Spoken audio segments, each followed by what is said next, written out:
रूस के 3 दिन के दौरे पर रवाना हुए रक्षा मंत्री राजनाथ सिंह दूसरे विश्व युद्ध में जर्मनी पर सोवियत विजय की 75वीं वर्षगांठ पर मॉस्को में आयोजित भव्य सैन्य परेड में हिस्सा लेंगे। रक्षा मंत्री दोनों देशों में रक्षा और रणनीतिक साझेदारी को और मजबूत होने पर होगी बातचीत। एलएसी पर चीन की सेना के किसी भी प्रकार के आक्रामक रवैये से निपटने के लिए सशस्त्र बलों को दी गई खुली छूट।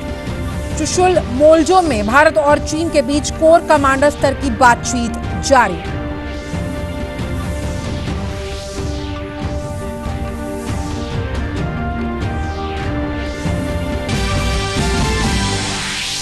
जस्टिस बोबड़े की अध्यक्षता में 3 सदस्यों की पीठ करेगी जगन्नाथ रथ यात्रा मामले की सुनवाई।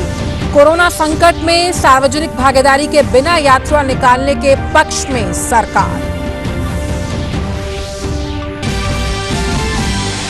दिल्ली में कोरोना संकट से निपटने के लिए गृह मंत्री अमित शाह ने की उपराज्यपाल, मुख्यमंत्री और वरिष्ठ अधिकारियों के साथ बैठक। 3000 नए केस आने के बाद दिल्ली में 60,000 के करीब पहुंचे संक्रमण के कुल मामले।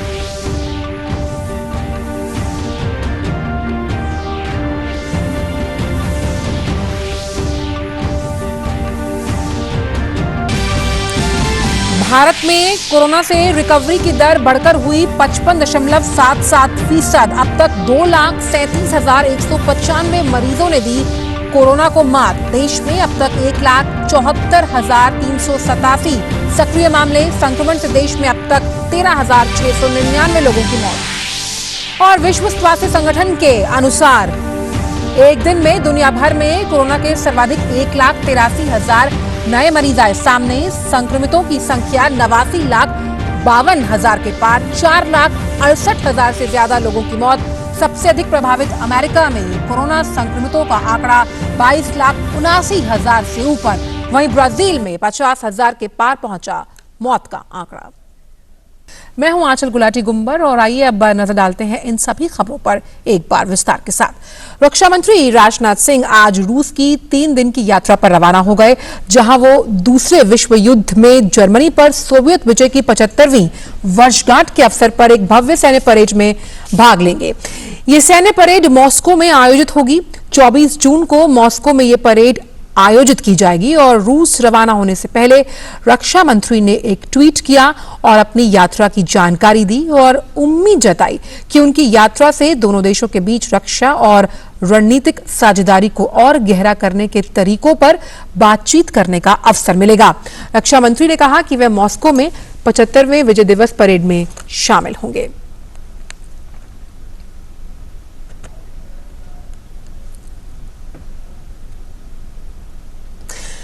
वहीं भारत और चीन के बीच आज चुशुल मोल्जो में कोर कमांडर स्तर की बातचीत हो रही है। आज सुबह 11:30 बजे से ये बैठक शुरू हुई है।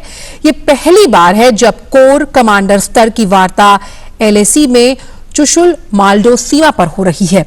इससे पहले रक्षा मंत्री ने कल chief of defence staff general Bipin Rawat और तीनों सेना प्रमुखों के साथ लद्दाख में हालात पर विस्तृत चर्चा के लिए उच्च स्तरीय बैठक की और सशस्त्र बलों को वास्तविक नियंत्रण रेखा पर चीन की सेना के किसी भी प्रकार के आक्रामक रवैये से निपटने के लिए पूरी छूट दी। सीमा विवाद के मद्देनजर सुरक्षा बलों को पूर्वी लद्दाख और अन्य सेक्टर में चीन के किसी भी दुस्साहस का मुंहतोड़ जवाब देने के लिए पूरी तरह से तैयार रहने के लिए कहा गया। रक्षा मंत्री ने कहा कि चीन के साथ लगती सीमा की रक्षा के लिए भारत अब से अलग सामरिक तरीके अपनाएगा। उन्होंने शीर्ष सैन्य अधिकारियों को जमीनी, सीमा, हवाई क्षेत्र और रणनीतिक समुद्री मार्गों में चीन की गतिविधियों पर कड़ी नजर रखने के निर्देश दिए। इस बीच वायुसेना प्रमुख एयर चीफ मार्शल भदौरिया ने कहा कि नियंत्रण रेखा पर किसी भी चीनी चुनौती से निपटने के लिए भारतीय वायुसेना पूरी तरह से तैयार है। उन्होंने कहा कि इन चुनौतियों को देखते हुए ही वायुसेना ने लद्दाख क्षेत्र में हवाई गश्त को बढ़ा दिया है।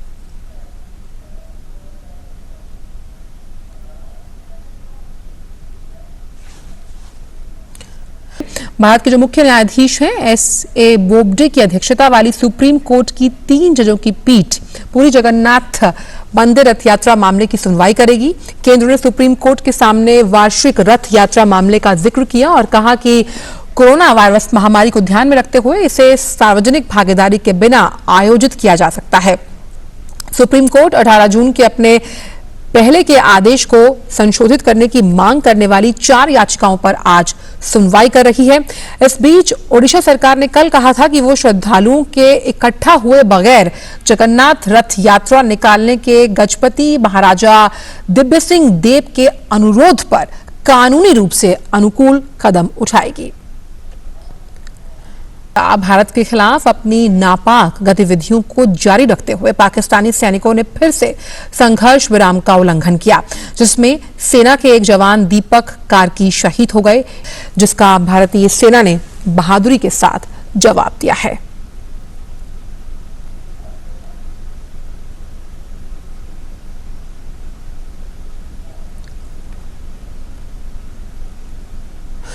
और वहीं खबर दक्षिण कश्मीर से, जहां के अनंतनाग के वेरीनाग कापरान वन क्षेत्र में आतंकवादियों और सुरक्षा बलों के बीच मुठभेड़ हुई। बताया जा रहा है कि सुरक्षा बलों ने इलाके में 2 से 3 आतंकवादियों को घेर रखा है। जम्मू कश्मीर पुलिस, सेना और सीआरपीएफ के जवानों ने पूरी तरह से इलाके की घेराबंदी की हुई है। खबर मिजोरम से, जहां आज सुबह एक बार फिर भूकंप के झटके महसूस किए गए। भूकंप का केंद्र मिजोरम के चंपई में बताया गया। रिक्टर पैमाने पर भूकंप की तीव्रता 5.3 मापी गई, जो सुबह 4:10 पर महसूस किए गए। हालांकि किसी तरह के कोई जानमाल के नुकसान की खबर नहीं है। इस बीच प्रधानमंत्री नरेंद्र मोदी ने वहां मुख्यमंत्री से बात की है। पीएम ने ट्वीट के जरिए इसकी जानकारी दी और कहा कि उन्होंने मिजोरम के मुख्यमंत्री जोराम थांगा से बात की और हालात की जानकारी ली, साथ ही केंद्र से हर संभव मदद का भरोसा दिलाया है।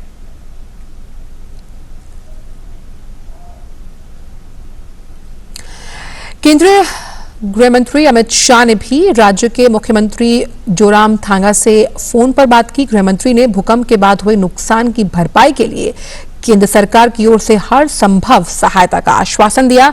गृह मंत्री ने राज्य के लोगों की सलामती की दुआ भी मांगी।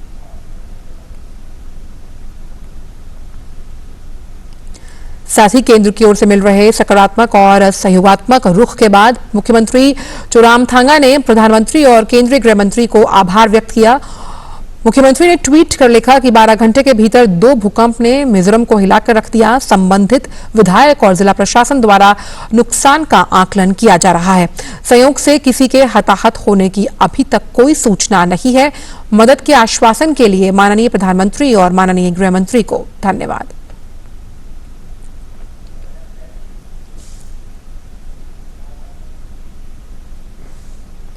दिल्ली में कोरोना संकट से निपटने के लिए कंटेनमेंट जोन का नए सिरे से परिसीमन होगा।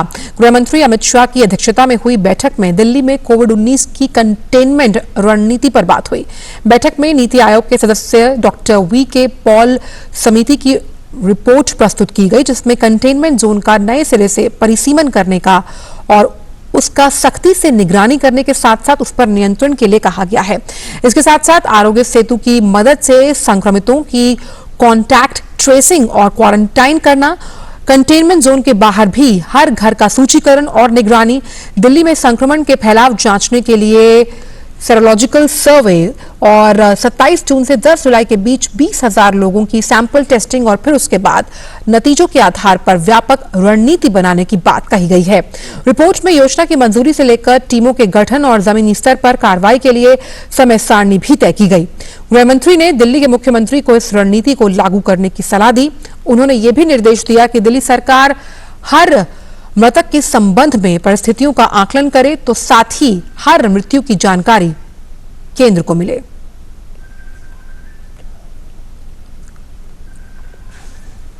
स्वास्थ्य मंत्रालय की ओर से आज एक बार फिर कोविड-19 की भारत में क्या स्थिति है, इसकी जानकारी दी गई है, जिसके मुताबिक अब तक 2,37,000 से ज्यादा लोग ठीक हो चुके हैं।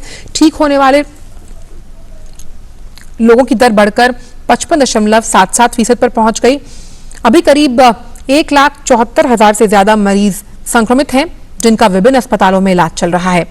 केंद्र सरकार लगातार टेस्टिंग लैब की क्षमता बढ़ा रही है। देश में टोटल लैब्स की संख्या 981 हो गई, जिनमें से सरकारी लैब्स की संख्या 722 है और निजी लैब्स की संख्या करीबन 250 से ज्यादा। और कोविड-19 के मद्देनजर जड़ी बूटियों और जो औषधि पौधे हैं उनकी मांग बढ़ गई है। नमामि गंगे योजना के तहत गंगा नदी के किनारे रणनीतिक रूप से औषधि जो पौधे हैं उनका रोपण किया जा रहा है। केंद्रीय जल शक्ति मंत्रालय, आयुष मंत्रालय और केंद्रीय कृषि मंत्रालय ने एक MOU के जरिए गंगा किनारे जो औषधि के पौधे हैं उनका उत्पादन कर किसानों की आय बढ़ाने का प्रयास किया है। केंद्रीय जल शक्ति मंत्रालय, आयुष मंत्रालय और केंद्रीय कृषि मंत्रालय के बीच हुए एक MOU के तहत राष्ट्रीय स्वच्छ गन्ना मिशन का उद्देश्य है औषधीय खेती के जरिए किसानों की आय को बढ़ाना। MOU के तहत उत्तराखंड, उत्तर प्रदेश और पश्चिम बंगाल में 14.96 करोड़ की लागत से 14 औषधीय पौधों और जड़ी बूटियों की खेती से जुड़े गार्डन प्रोजेक्ट बनाए जाएंगे। वहीं उत्तर प्रदेश में वन विभाग के साथ नमामि गंगे प्रायोजिक रूप से गंगा से जुड़े 10 जिलों में 60 क्लस्टर बनाए गए हैं, जिनमें 180 ग्राम पंचायतों की 2500 हेक्टेयर भूमि पर 3,546.59 लाख रुपए की लागत से औषधीय खेती की जा रही है। उत्तर प्रदेश में 17 विभागीय पौधयालयों और 50 कृषक पौधयालयों की स्थापना की जानी है, जिनमें लखनऊ का central institute of medicinal and aromatic plants किसानों को औषधीय पौधों की खेती, गुणवत्ता, जांच, विपणन की आर्थिक और तकनीकी सहायता प्रदान कर रहा है। इस योजना से लगभग 7,800 कृषकों को आय का लाभ होगा और उनकी आर्थिक स्थिति में भी सुधार होगा। कृषि क्षेत्र में अगर हम कुछ सही तरीके से कार्य करें तो हमें गंगा की सफाई में भी मदद मिल सकती है और साथ साथ गंगा नदी में जो फ्लो है, जो हमें इसकी अविरलता के लिए जो हमें पानी चाहिए, उसमें भी मदद मिल सकती है। इसको ध्यान में रखते हुए हम लोगों ने कई तरह के कार्यक्रम लिए, जैसे कि गंगा के किनारे किस तरह के वन होने चाहिए, तो वनीकरण का कार्यक्रम लिया और साथ साथ हमने ये भी देखा कि जो गंगा नदी के किनारे की जो जमीन है, अगर हम यहाँ पे मेडिसिनल प्लांट, औषधि के लिए जो उपयुक्त प्लांट्स हैं, इसको करें तो इससे किसानों के इनकम को बढ़ाने में मदद मिलेगी और साथ साथ हमारी इकोलॉजी भी अच्छी होगी और गंगा की शुद्धता को बहाल करने में भी हमें मदद मिलेगी। राष्ट्रीय स्वच्छ गंगा मिशन के महानिदेशक के मुताबिक हाल ही में आत्मनिर्भर भारत अभियान के तहत केंद्रीय वित्त मंत्री ने गंगा किनारे औषधीय पौधों के लिए गलियारा बनाए जाने की घोषणा की है। National medicinal plants board Ganga किनारे 800 हेक्टेयर भूमि का चयन करेगा। 10 लाख हेक्टेयर भूमि पर अगले 2 वर्ष में जड़ी बूटी का उत्पादन किया जाएगा। अनुमान है कि इससे किसानों को 5,000 करोड़ रुपए की आय प्राप्त होगी। प्रधानमंत्री के अर्थ गंगा मिशन को साकार करने के लिए राष्ट्रीय स्वच्छ Ganga mission national medicine plant board के साथ मिलकर एक परियोजना पर भी कार्य कर रहा है। हम लोगों ने कृषि मंत्रालय के साथ साथ आयुष मंत्रालय के सहयोग से कई कार्यक्रम लिए हैं और एक कार्यक्रम हम लोगों ने पायलट के तौर पे उत्तर प्रदेश में लिया है, जिसके अंतर्गत हम 10 जिलों में करीब 180 गाँवों में 2,500 हेक्टेयर के जमीन में कई किसानों के साथ मिलके हमने एक समेकित मेडिसिनल प्लांटेशन का कार्यक्रम रखा है। इसमें हमने ये भी देखा कि मेडिसिनल प्लांट का डिमांड तो है, लेकिन वो सही तरीके से उपलब्ध नहीं होते। तो इसके लिए ज़रूरी है कि हम एक पूरी तरह से प्रोग्राम करें जिसमें कि किसानों को हम प्लांट, किस तरह के प्लांट हों, अच्छी क्वालिटी के सीड उपलब्ध कराएं, उनके साथ साथ उनको स्टोरेज की फैसिलिटी दें और सबसे ज़रूरी है कि उनके लिए हम मार्केटिंग की सुविधा भी लाएं। गंगा बेसिन पर औषधीय पौधों और जड़ी बूटियों की प्रचुर मात्रा पारंपरिक रूप से ही हो रही है। और फिलहाल समाचारों में इतना ही। दीजिए इजाजत। नमस्कार।